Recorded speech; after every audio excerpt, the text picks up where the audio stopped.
தேர்தல் பத்திரங்களின் எண்களை ஏன் வெளியிடவில்லை என பாரத ஸ்டேட் வங்கிக்கு உச்சநீதிமன்றம் கேள்வி எழுப்பியுள்ளது.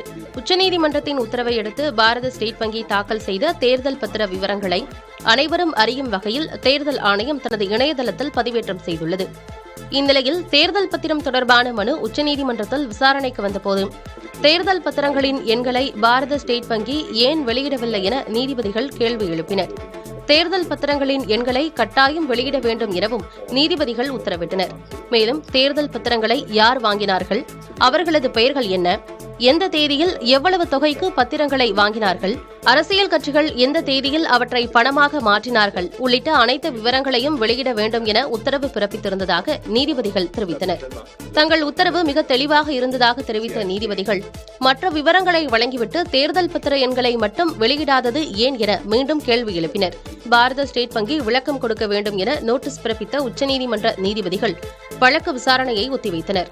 அடுத்த விசாரணையின் போது வங்கி தரப்பு வழக்கறிஞர் கட்டாயம் ஆஜராக வேண்டும் எனவும் நீதிபதிகள் உத்தரவிட்டனர்.